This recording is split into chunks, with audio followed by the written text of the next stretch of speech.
Bom dia, hoje é dia 18 de abril e vamos para o nosso devocional do dia em que eu leio tanto o devocional da manhã como o devocional da noite, do devocional Manhã e Noite de Charles Spurgeon. Mas antes, vamos começar com a nossa oração.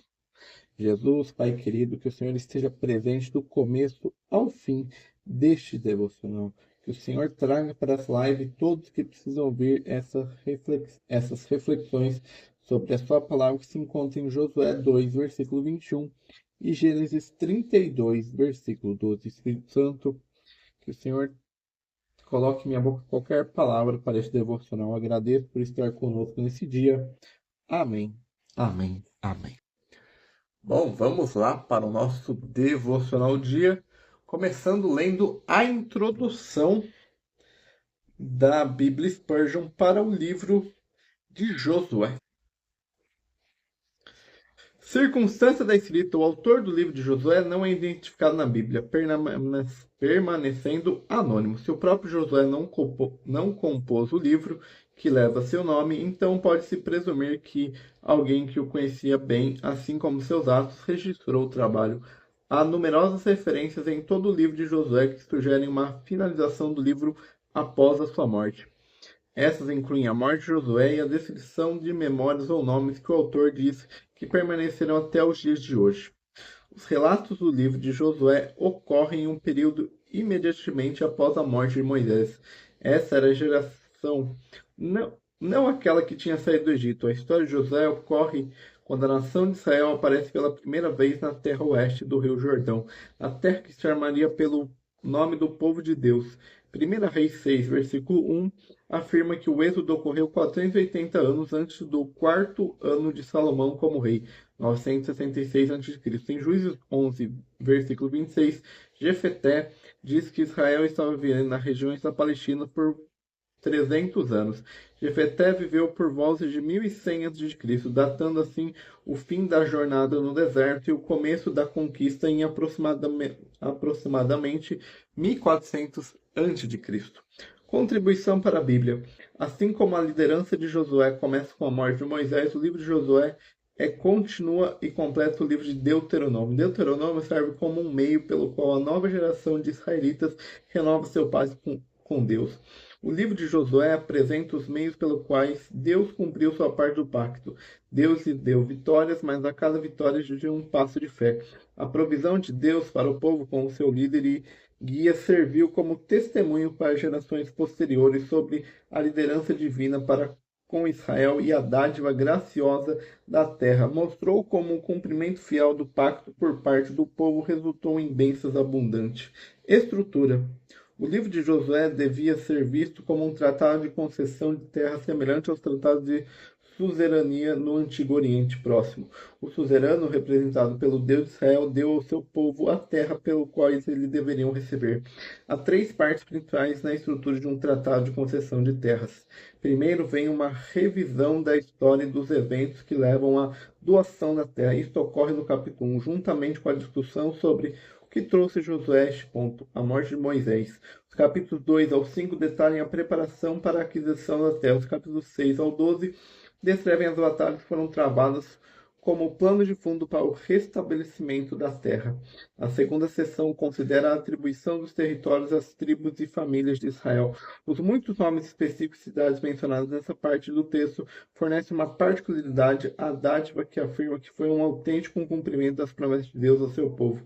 A terceira seção é uma renovação do pacto. Aqui as partes principais, as estipulações, os pactos que exigem lealdade somente a Deus e a resposta dessas pessoas em acordo com essas exigências. Spurgeon em Josué. As promessas de Deus feitas a Josué eram muito abrangentes e extremamente encorajadoras.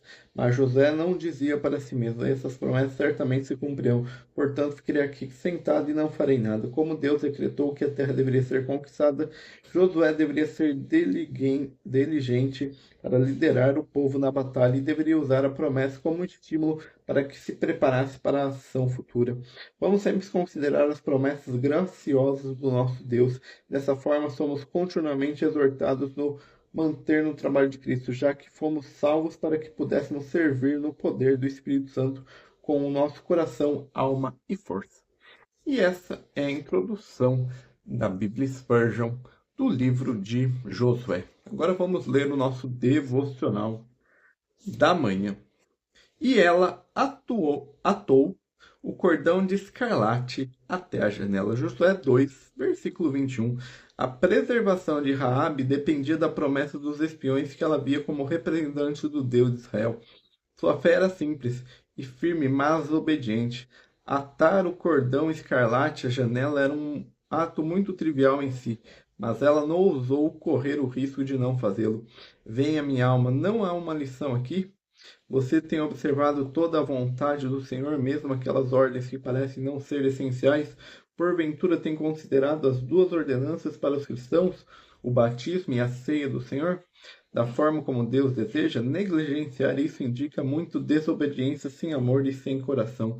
A partir de agora, seja fiel em tudo, mesmo que seja atar um cordão, se isso for uma ordem. Esse ato de Raabe apresenta uma lição ainda mais solene. Eu confio implicitamente no precioso sangue de Jesus.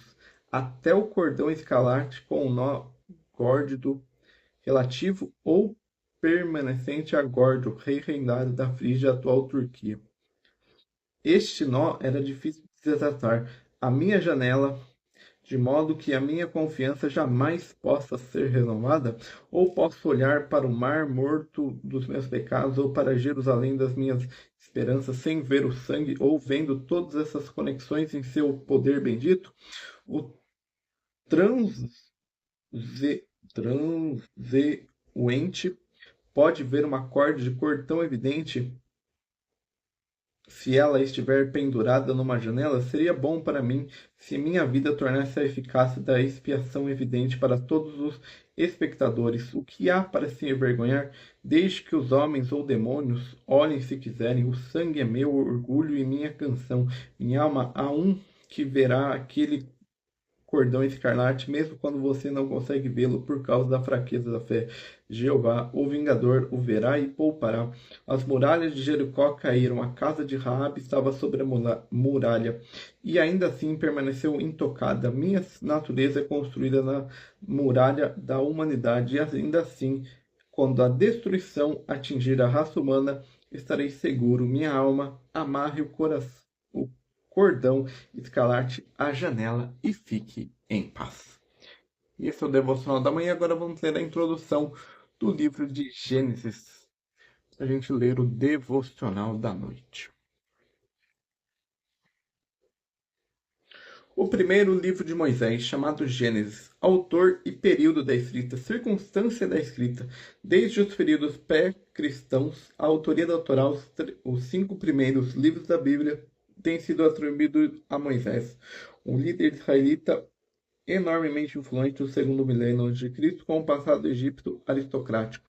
Embora Gênesis seja tecnicamente anônimo, o Antigo e o Novo Testamento unanimamente reconhecem Moisés como autor da Torá. Ao mesmo tempo, evidências em Gênesis sugerem que pequenas mudanças editoriais que datam de tempos antigos foram inseridos no texto. Exemplos incluem a menção de Dan, uma cidade que não foi nomeada até o dia de Juízes, e o uso de uma frase que pressupunha a existência de reis israelitas. A Torá, um termo hebraico para lei, era visto como uma só unidade até pelo menos século II a.C. Algum tempo antes do nascimento de Cristo, a Torá foi dividida em 5 livros independentes, sendo chamados mais tarde de Pentateuco, literalmente 5 embarcações. Gênesis, o primeiro livro da Torá, traz tanto a história universal da humanidade quanto a história patriarcal da nação de Israel. A primeira seção, do capítulos 1 ao 11, traz uma história comumente chamada de história primitiva, mostrando como toda a humanidade é descendente de apenas um casal e se tornou pecadora. A segunda seção, dos capítulos 12 ao 50, é uma história mais específica, comumente conhecida como história patriarcal, e concentra-se no pacto que Deus fez com Abraão e seus descendentes, Isaac, Jacó e seus 12 filhos. O livro de Gênesis desdobra o plano de Deus para abençoar e redimir a humanidade através dos descendentes de Abraão. No final, há relatos dos eventos que levaram os israelitas à terra do Egito. Contribuição para a Bíblia. Gênesis estabelece as bases para todas as outras coisas que lemos e experimentamos na Escritura. Através deles, entendemos de onde viemos, como chegamos ao estado decaído que nos encontramos e o início do trabalho gracioso de Deus em nosso favor. Gênesis revela o propósito original de Deus para a humanidade. O primeiro livro da Bíblia fornece o fundamento a partir de qual entendemos o pacto de Deus com Israel, que foi estabelecido com a entrega da lei. Para a comunidade israelita, as histórias das origens da humanidade, do pecado e do relacionamento de pacto com Deus os ajudam a entender por que ele lhes deu a lei. Estrutura. Gênesis é principalmente uma narrativa. Do ponto de vista narrativo, Deus é o único verdadeiro herói da Bíblia. Este livro tem o privilégio distinto de apresentá-lo. Deus é o primeiro sujeito de um verbo no livro e é mencionado com mais frequência do que qualquer outro personagem na Bíblia. O conteúdo dos primeiros 11 capítulos é distinto do conteúdo das histórias patriarcais no capítulo 12 a 50. O principal elemento de coesão textual é a frase "essas são as gerações de". A frase é mais ampla em significado do que um simples registro de gerações. Refere-se, antes de mais nada, a um registro narrativo, isto é, uma prática comum nos escritos orientais. Essa frase também serve como uma ligação entre a pessoa principal da narrativa anterior e a pessoa mencionada no texto seguinte. Gênesis poderia ser descrito como uma genealogia histórica que une a criação e a história humana em um contínuo. Spurgeon em Gênesis. No princípio. Quando esse princípio ocorreu, não conseguimos precisar. Pode ter sido longas eras antes que Deus preparasse esse mundo para a morada do homem, mas o mundo não é autoexistente. Foi criado por Deus, surgiu da vontade e da palavra do Criador onisciente. Quando ele começou a colocar esse mundo em ordem, o mundo estava envolto pela escuridão e estava reduzido ao que chamamos, por falta de um termo melhor, caos. Essa é extremamente a condição de toda alma humana quando Deus começa a trabalhar nela por sua graça. Ela é sem forma e vazia de todas as coisas boas. E essa é a introdução do livro de Gênesis da Bíblia Spurgeon. Agora vamos ler o nosso devocional da noite. E disseste, certamente eu te farei bem. Gênesis 32, versículo 12. Quando Jacó estava do outro lado do val de Jaboque e Esaú estava vindo com homens armados, ele buscou fervorosamente a proteção de Deus e com firmeza suplicou, e disseste, certamente te farei bem. A força dessa súplica estava cobrando de Deus sua palavra e disseste, o atributo de fidelidade de Deus é uma porta-voz esplêndido a ser colocado no altar, mas promessa que tem sido o atributo é algo mais, é um laço ainda mais poderoso, e disseste, certamente eu te farei bem. Se ele disse, não cumprirá, seja Deus verdadeiro e mentiroso todo homem, não deverá ele ser verdadeiro? Não manterá ele sua palavra? Não deverá cada palavra que sair de seus lábios ser mantida e cumprida? Salomão, na inauguração do templo, usou essa mesma súplica poderosa. Ele clamou a Deus que se lembrasse do que havia dito a seu pai Davi e que abençoasse aquele lugar. Quando o homem dá uma nota provisória, sua honra está empenhada, ele assina e ele deverá ser descontada quando chegar o devido tempo, ou então perder o crédito. Jamais deve ser dito que Deus desonra suas notas. O crédito do Altíssimo nunca foi contestado e nunca será. Ele é pontual, nunca está adiantado, mas também nunca atrasado. Pesquise a palavra de Deus e compare com a experiência do povo de Deus e descobrirá os dois registros da promessa. Ancião disseram como Josué, nenhuma só promessa cai de todas as boas palavras que falou de vós o Senhor, vosso Deus. Todos vós sobreviveram, em uma delas falhou. Se você tem uma promessa divina, não precisa suplicar como se você deve insistir com certeza.